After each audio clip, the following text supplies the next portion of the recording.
Dans cette vidéo, je vais te parler d'un moment que tu connais bien. C'est le moment où tu te sens un peu déconnecté par rapport aux mathématiques, par rapport à la prépa. Tu es devant ton sujet d'exercice, mais tu n'arrives pas vraiment à commencer l'exercice, à commencer à écrire des trucs. Tu même pas l'impression de comprendre ce que les termes de sujet veulent dire. Tu as l'impression d'être un peu déconnecté du sujet. T'es un peu mis à l'écart, t'as mis de la distance avec les mathématiques et tout ça. T'as envie de retrouver cet enthousiasme, cette envie de faire des mathématiques, de faire de la physique, de faire ce que tu veux. Ok, je vais te donner ce qu'il faut faire. Donc déjà, à quel point quelque chose peut être amusant ou ennuyeux, c'est pas absolu.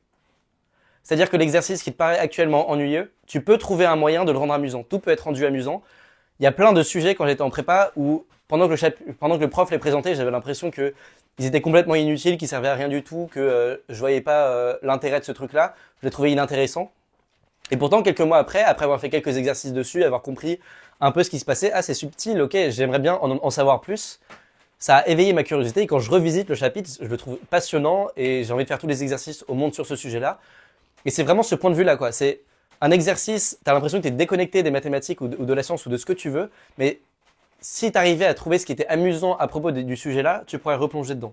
Un autre truc, c'est un peu le phénomène de les mathématiques par les mots. C'est un truc qui est vraiment, qui peut être un peu chiant. Moi, ça m'arrive plein de fois. Je suis plus très motivé dans ma fiche d'exercice que je suis en train de faire. Et donc, je me mets un peu à lire les exercices, mais un peu sans rentrer dans les mathématiques qui sont derrière, sans commencer à essayer de me représenter les objets et tout, sans vraiment commencer à faire des trucs, mais juste lire les sujets. Et ça, je pense que c'est quelque chose qui peut être vraiment déprimant parce que t'es sur ta feuille d'exercice, tu lis les exercices, et comme t'es juste en train de les lire, t'es juste en train de lire les mots, bah, t'avances pas, quoi. Ça t'est déjà arrivé peut-être de relire ton cours, mais et à un moment tu cesses d'être concentré et tu finis par lire les mots, mais sans faire l'effort d'interagir mathématiquement avec le truc. Et j'ai remarqué que c'est souvent dans ces périodes-là que du coup je deviens un peu démotivé parce que je suis en train de lire tous ces trucs, j'ai l'impression que je pourrais jamais les résoudre.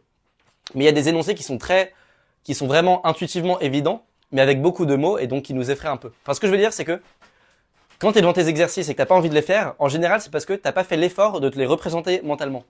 T'as l'impression que les définitions sont pas très claires, t'as l'impression d'être pas avec de pas être avec des fondations solides, t'as l'impression que l'exercice il est un peu flottant, qu'il n'existe pas vraiment. Enfin, c'est un peu des impressions que j'ai quand je suis devant des exercices et que je suis un peu démotivé, que j'ai plus envie de les faire.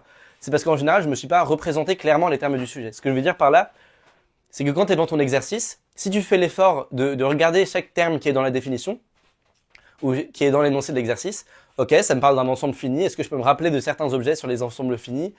Est-ce que je peux me rappeler certains ensembles finis que j'aime bien, certains exercices que j'ai fait par rapport à ça que j'aime bien? Tout ça, tu fais ce travail de remémoration des exercices-là, de manipulation un peu des objets, parce que quand tu repenses à ce qui t'a fait penser aux ensembles finis, aux exercices que tu as fait là-dessus, aux trucs du corps que vous avez fait là-dessus, tu es en train de manipuler l'objet et ton cerveau, tout d'un coup, il sent beaucoup plus d'aplomb pour traiter l'exercice. Quand tu as pris les termes du sujet un à un et que tu as commencé à jouer un petit peu avec, à voir des énoncés que tu avais déjà résolus avec eux, voir des points du cours que tu avais déjà vus et les revisiter et, tu regardes le terme du cours, ah bah tiens, on avait fait cet énoncé-là, est-ce que je me souviens de la preuve? Ok, c'était ça la preuve, est-ce que je peux la revisiter? Et tiens, bah, il me dit quoi cet exercice? Ah bah ouais, on peut le voir comme, on peut voir que les deux sont liés par ci et par ça. Quand tu commences à prendre les sujets, enfin les termes du sujet et à les enrichir bah, de toutes les visions que tu as mathématiquement parlant, tout ton bagage mathématique, quand tu arrives à le faire parler avec cet exercice-là, l'exercice devient, si ce n'est facile, au moins t'as envie t'as envie de regarder ce qui se passe, parce que t'as réussi à interpréter mathématiquement ce qu'il voulait dire, et c'est plus une série de mots que tu comprends pas trop, mais c'est vraiment un truc avec lequel tu peux jouer.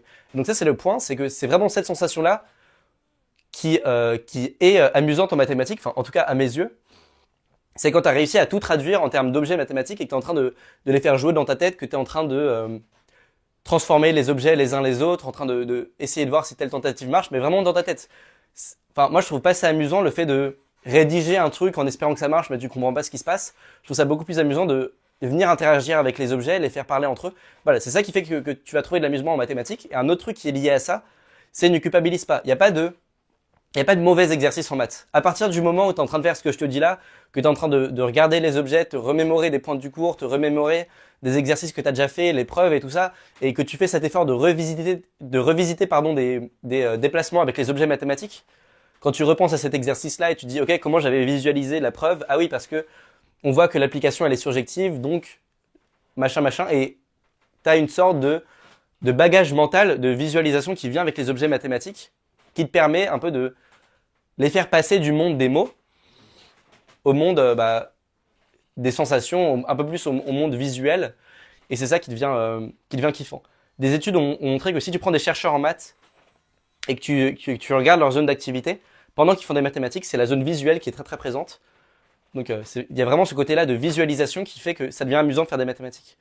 Donc, ce que je veux dire, c'est qu'il n'y a pas de mauvais exercice. C'est facile de culpabiliser quand on fait des maths en se disant non mais ce que je fais c'est pas productif, je devrais faire ça. Et au final tu finis par relire ton cours ou un truc comme ça. Mais moi j'étais pas du tout parti de ce principe-là en prépa quand j'étais en prépa.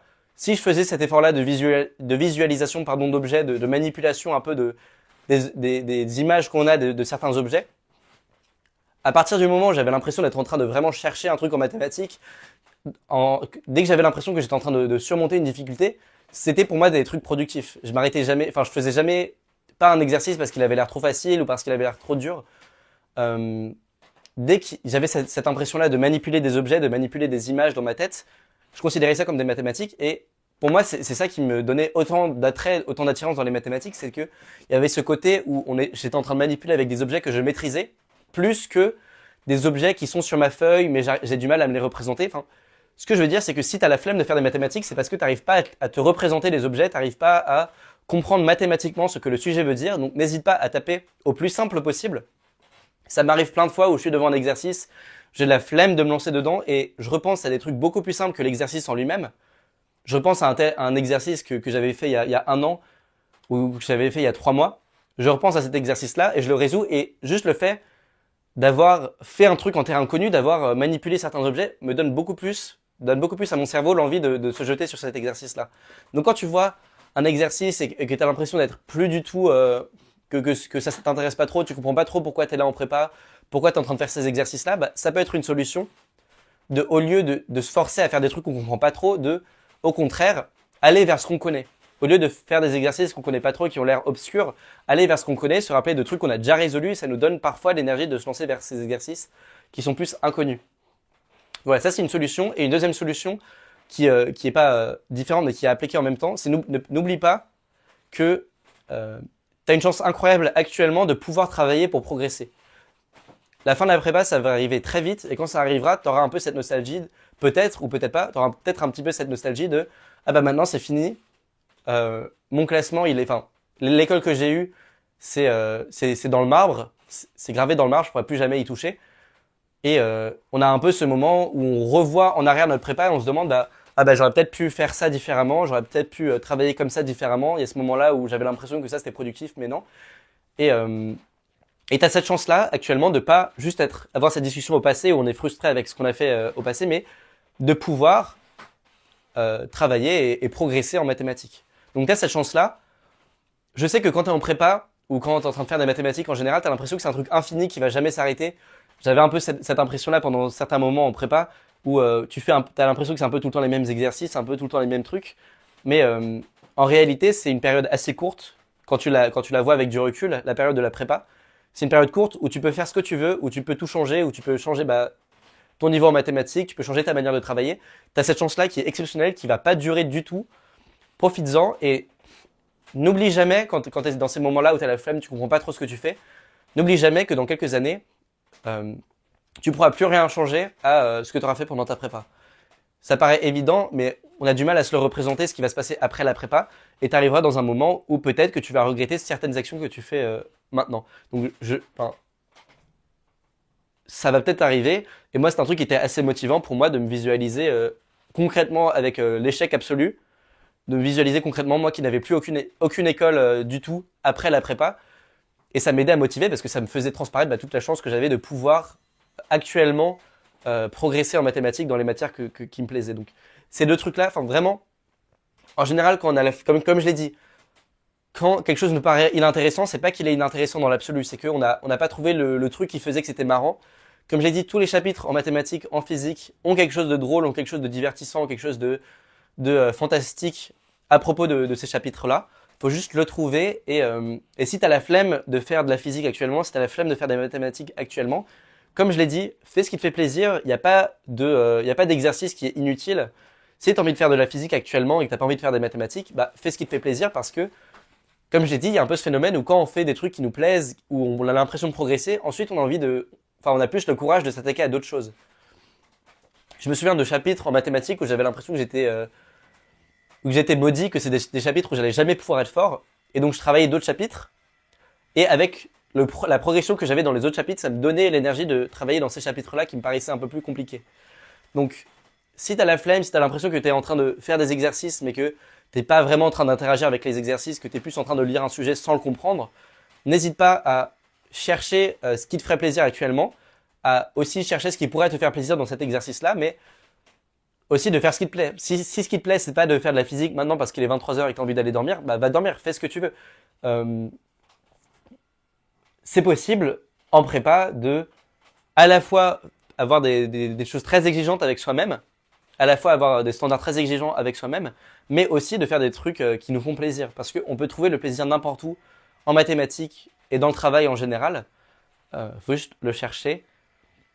Et voilà. Et le deuxième truc, c'est n'oublie pas de manière générale que cette petite période où tu peux changer tout ce que tu veux à ta vie en mathématiques, enfin dans tes études, ne va pas durer longtemps et que bientôt tu seras en école. Et qu'en école, bah, ça servira à rien de travailler ou de pas travailler, ça ne changera quasiment rien à ta vie. Voilà le topo.